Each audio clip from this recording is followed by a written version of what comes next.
Dragon Age Origins was rated M for mature by the ESRB and contains blood, intense violence, language, partial nudity, and sexual content. Viewer discretion is advised. Hello everyone, my name is Amaronith and I play games for the internet, and today we're playing Dragon Age Origins bonus series, the Dwarven Commoner opening. Last time we fought in the Proving under the guise of the warrior Evard, except we got caught and thrown in Beraht's jail cells, and now Leske and I, or Natia, are escaping to save our lives and hopefully get to Rika. I'm cutting the whore free. If that freak of a sister of hers can't stay in her place, I don't need precious Rika either. Rika? That the one you got all done up in lace? I've been wanting to get my hands on that. I know what you mean.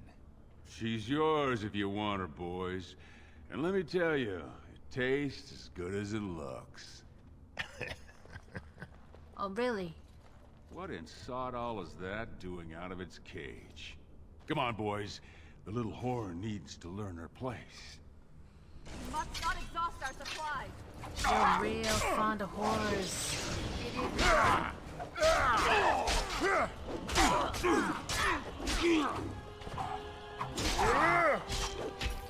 Come, let us end this. Now we do that.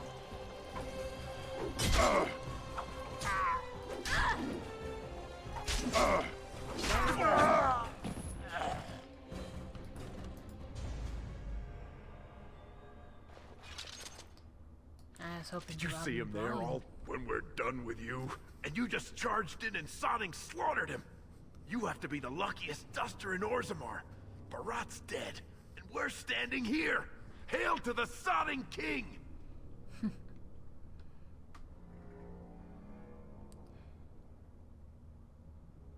I was hoping he'd have time to beg for mercy. Oh, he was begging, all right. That look of utter surprise on his face when he tasted his own blood. That was as close to begging as Beraht gets. Let's just make sure Rika's okay. Well, he sure was talking like she's still alive. But I won't turn down the chance to go take another peek. Hey, could you tell Rika I killed him? I mean, it doesn't do you any good if she thinks you're the most virile warrior in all the stone.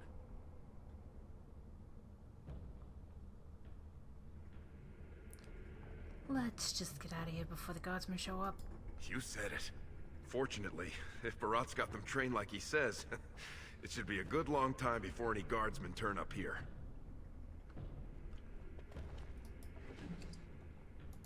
Still taking your shit.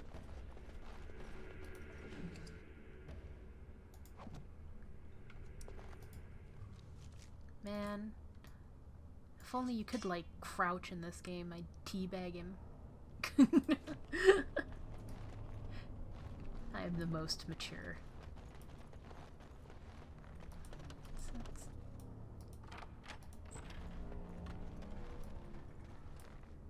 It is begun.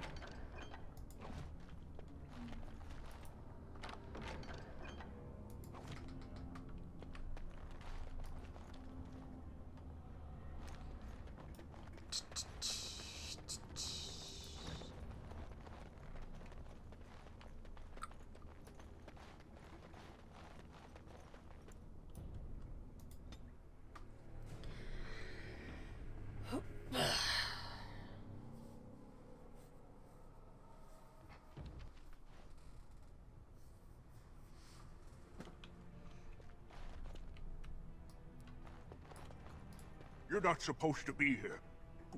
Wait, is that blood? Ancestors, protect me!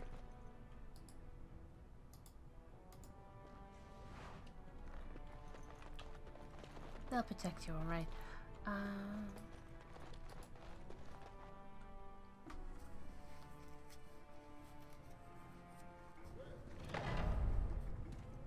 There they are! Seize the fugitives! Drop your weapons and walk down slowly. We will use force if you resist.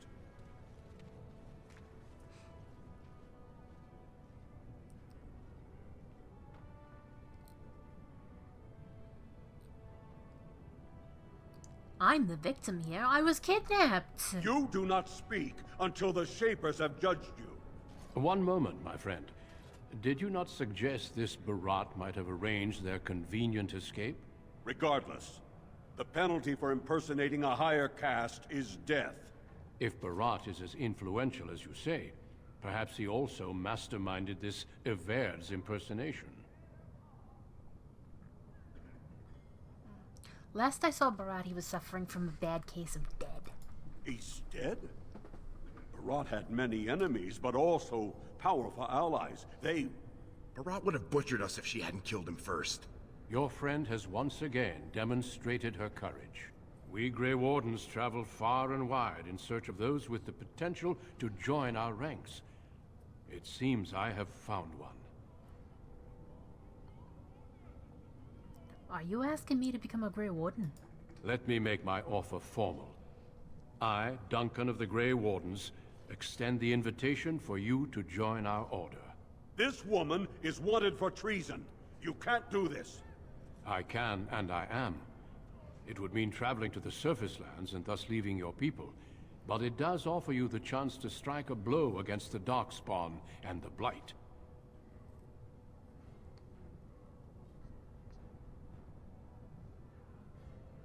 Then sudden yes, let's get out of here now.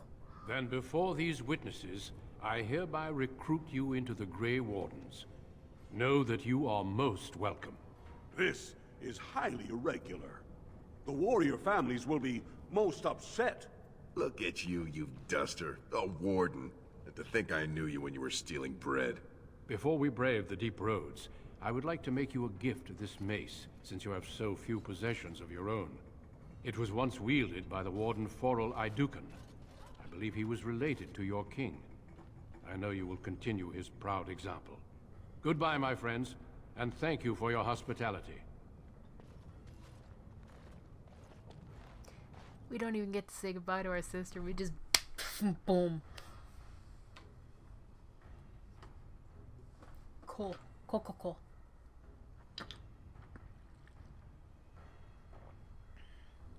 We will be traveling south through the hinterlands to the ruin of Ostagar, on the edges of the Korcari Wilds. The Tevinter Imperium built Ostagar long ago to prevent the Wilders from invading the northern lowlands. It's fitting we make our stand here, even if we face a different foe within that forest. The King's forces have clashed with the Darkspawn several times, but here is where the bulk of the Horde will show itself. There are only a few Grey Wardens within Ferelden at the moment, but all of us are here. This blight must be stopped, here and now. If it spreads to the north, Ferelden will fall. Ho there, Duncan. King Cailan, I didn't expect A royal welcome? I was beginning to worry you'd miss all the fun. Not if I could help it, Your Majesty. Then I'll have the mighty Duncan at my side in battle after all. Glorious. The other wardens told me you'd found a promising recruit. I take it this is she? Allow me to introduce you, Your Majesty. There's no need to be so formal, Duncan. We'll be shedding blood together after all. Ho there, friend. Might I know your name? Can we skip the introductions? It's been a long trip. I remind you that you speak to the King of Ferelden. Don't worry, Duncan. You must both be eager to reach your tents. Have you any news before I go? Your uncle sends his greetings and reminds you that Redcliffe forces could be here in less than a week. Ha! Eamon just wants in on the glory. We've won 3 battles against these monsters, and tomorrow should be no different. I didn't realize things were going so well. I'm not even sure this is a true blight. There are plenty of Darkspawn on the field, but alas, we've seen no sign of an Archdemon. Disappointed, Your Majesty? I'd hoped for a war like in the tales. A king riding with the fabled Grey Wardens against a tainted god. But I suppose this will have to do. I must go before Loghain sends out a search party. Farewell, Grey Wardens.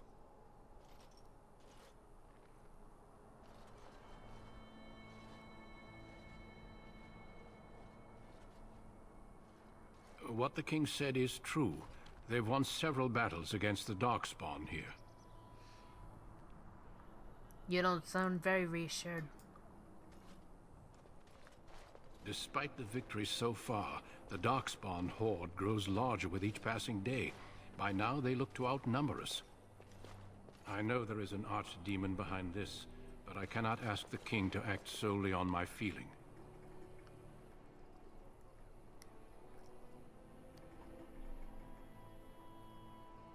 Why not? He seems to regard the Grey Wardens very highly. Yet not enough to wait for reinforcements from the Grey Wardens of Orlais. He believes our legend alone makes him invulnerable. Our numbers in Ferelden are too few.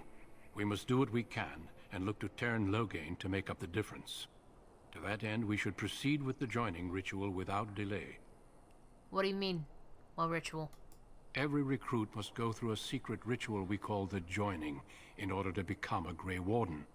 The ritual is brief, but some preparation is required. We must begin soon.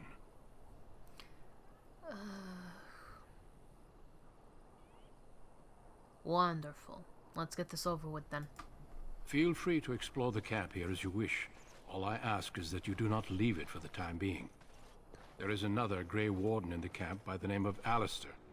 When you're ready, seek him out and tell him it's time to summon the other recruits. Until then, I have business I must attend to. You may find me at the Grey Warden tent on the other side of this bridge, should you need to.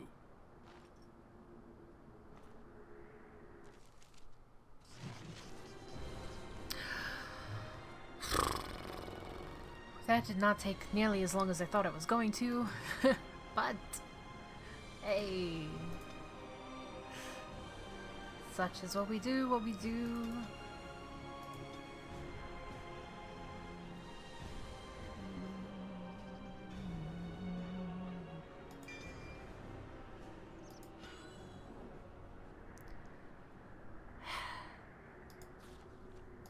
And now, because we are at the end, my friend, we are going to read the Codex notes that we picked up during the during our whole little adventure. Starting with Creatures. Article 3. Archdemon. In darkness eternal they searched for those who had goaded them on, until at last they found their prize, their god, their betrayer, the sleeping god Dumat. The sleeping dragon Dumat. Their taint twisted even the false god, and the whisperer awoke at last, in pain and horror, and led them to wreak havoc upon all the nations of the world. The first Blight. Thernades 8-7. The false dragon gods of the Tevinter Imperium lie buried deep within the earth, where they have been imprisoned since the Maker cast them down. No one knows what it is that drives the Darkspawn in their relentless search for the sleeping old gods.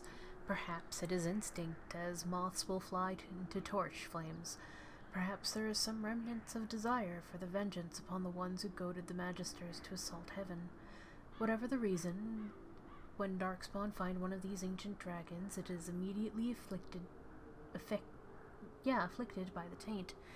It awakens, twisted and corrupted, and leads the Darkspawn in a full-scale invasion of the land. A blight.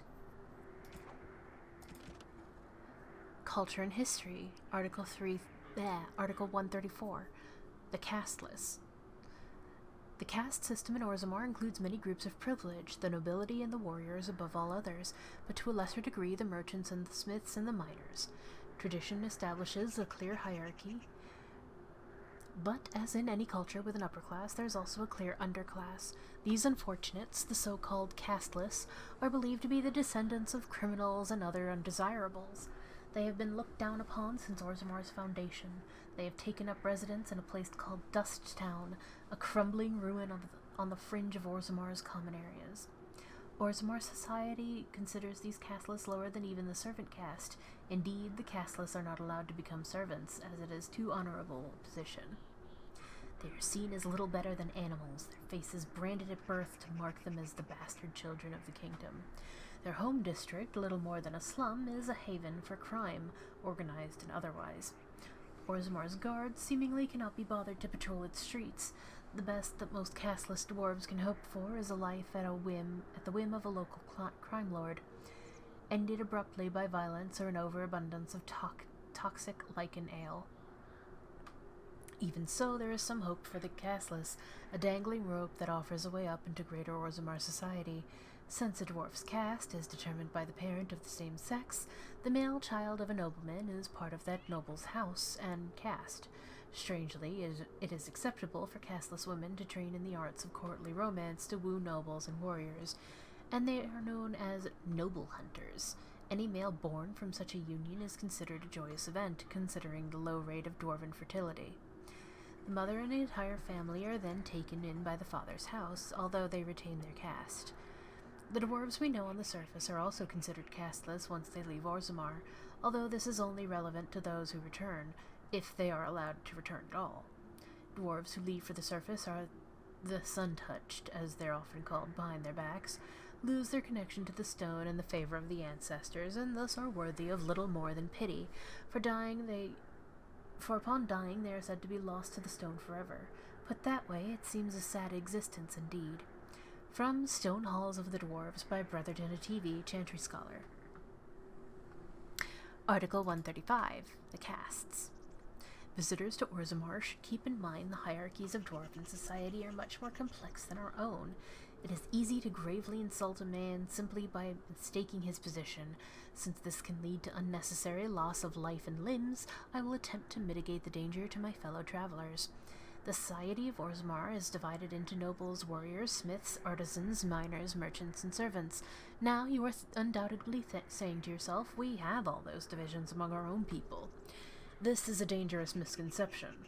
Certainly, we do have nobility, artisans, merchants, and those positions are largely inherited from our parents. However, the younger children of noblemen often choose to be artisans or soldiers. The sons of merchants may join the army or become servants or apprentice themselves to craftsmen. This is all freely chosen, limited perhaps by the circumstances of birth, but still chosen. What is a matter of choice for most human folk is dictated entirely by birth for dwarves. No one may become a smith who was not born to smith caste parents. A servant who marries a noble woman will never be a noble himself, and although his daughters would be nobles, his sons would be servants, for daughters inherit the caste of their mother, while sons inherit the caste of their father. From In Pursuit of Knowledge, The Travels of a Chantry Scholar by Brother Genetivi. Article 138. The City of Orzammar.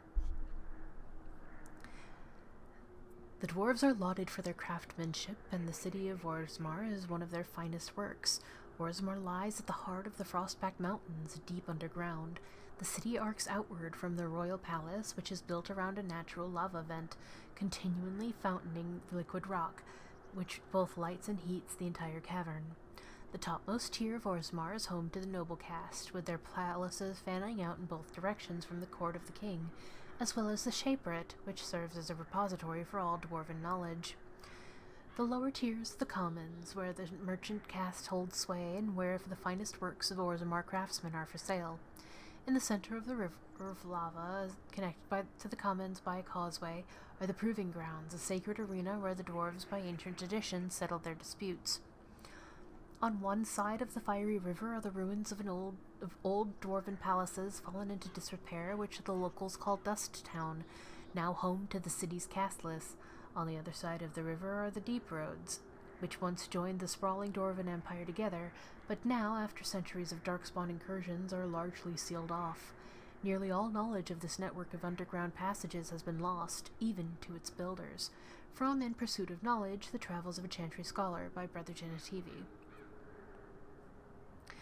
Article 144. The Proving. Valo Satradum. In the 23rd year of the reign of King Ragnan Idukin, an old man of the servant caste was accused of stealing a sapphire ring from his employer, Lord Dace. The servant was stripped of his position, and he and his family thrown to the streets, and soon after the servant died. The son of the disgraced servant challenged Lord Dace to a proving, declaring that his father had been the victim of a cruel injustice, and the ancestors would bear him witness. Lord Dace had no choice but to accept. On the sacred stone of the proving ground, the nobleman faced the servant boy. Lord Dace carried a sword crafted for his own hand and was clad in his great-grandfather's armor. The servant boy had neither armor nor weapon.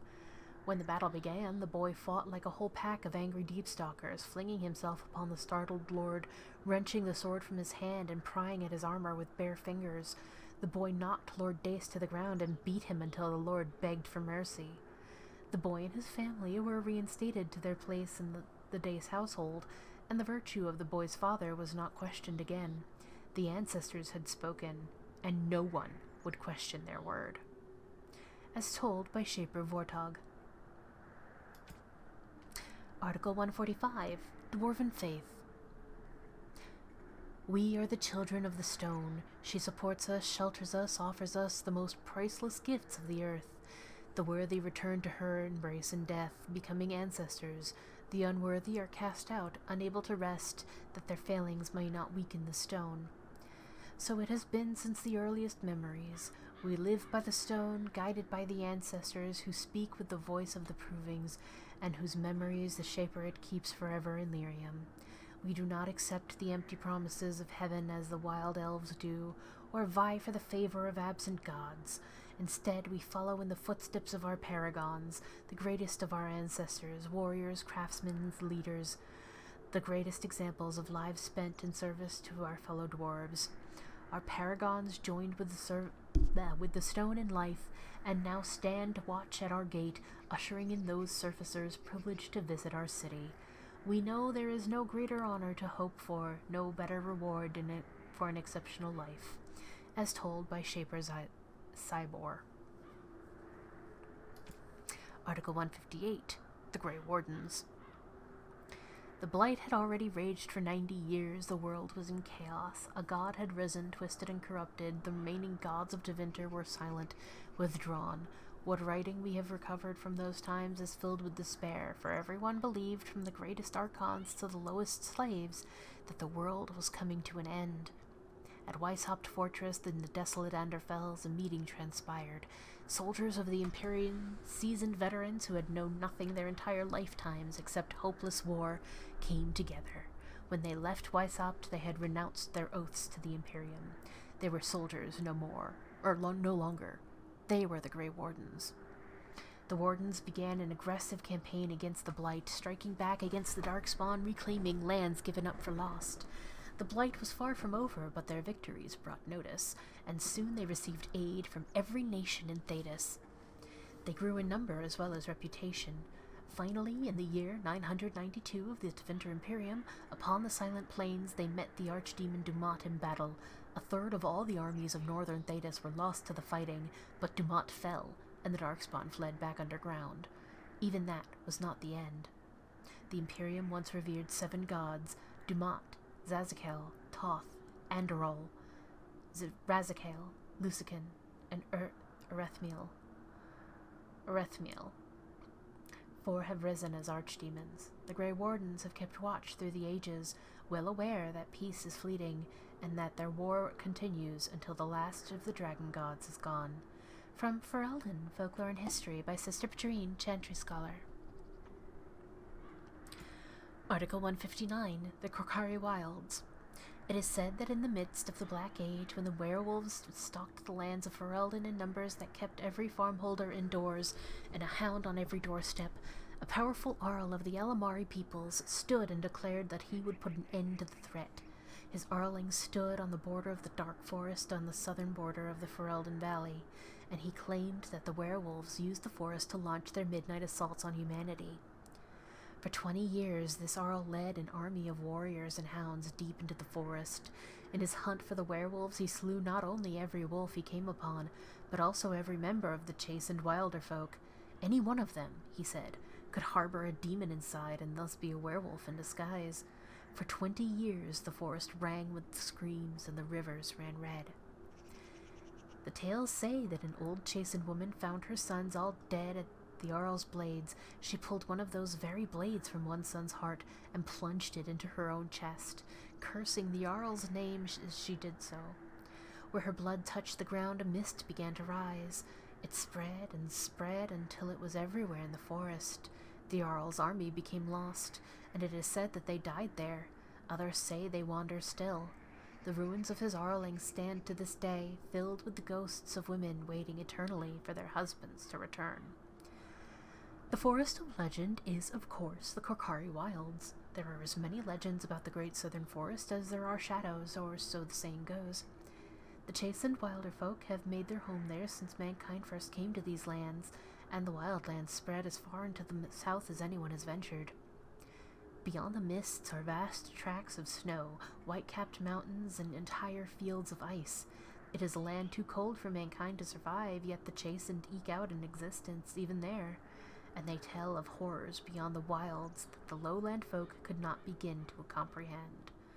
To most, Ferelden simply ends with the Korcari Wilds. There is nothing beyond. The Wilds is a land of great trees, wet marshes, and dangerous monsters. What more need be said? From Land of the Wilders by Mother Alis. Chantry Scholar, 918 Dragon. Article 160, Darkspawn. The surfacers claim that the Darkspawn fell from heaven. They spin tales of magic and sin, but the children of the stone know better. The Darkspawn rose up out of the earth, for it was in the deep roads they first appeared.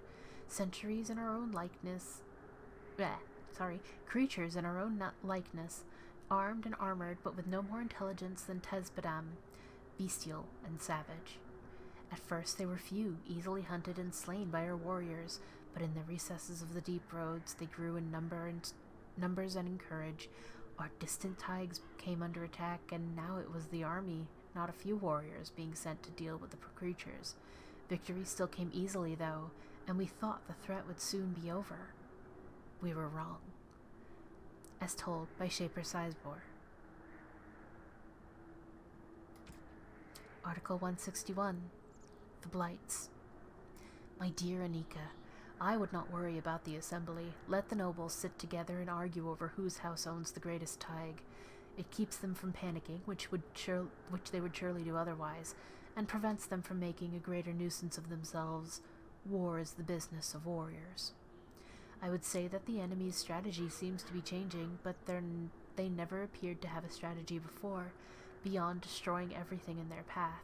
For weeks their numbers appeared to be dwindling. There was talk that perhaps we were getting close to wiping them out. We could not have been more wrong, for today we came upon the body of their main force.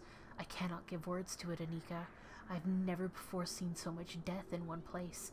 There were Darkspawn beyond counting, and at the heart of the throng a great beast as tall as the palace of Orzammar, with a breath of fire. A paragon of Darkspawn, maybe, for they seemed to pay it deference. They were leaving, marching toward the mine shafts which lead to the surface, but I knew, when I beheld them, that once they have devoured what lies above us, they will be back. From the letters of Paragon I Duncan.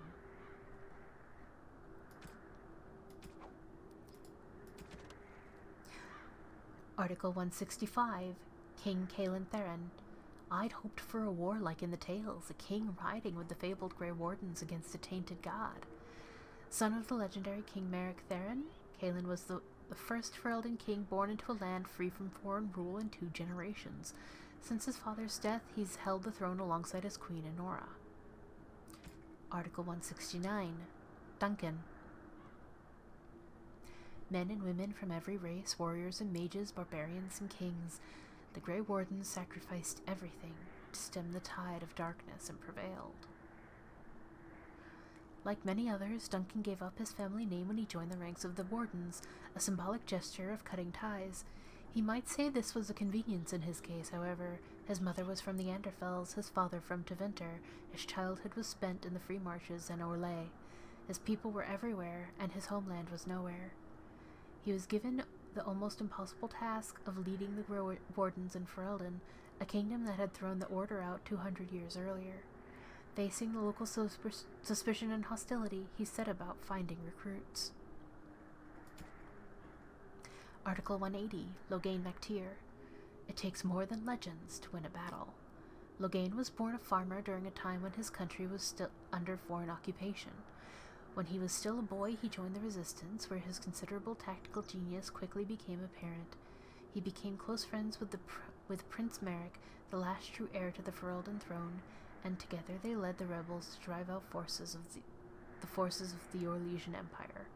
Merrick raised his friend to the nobility, and Loghain is now more of a symbol than a man. He represents the Ferelden ideals of hard work and independence.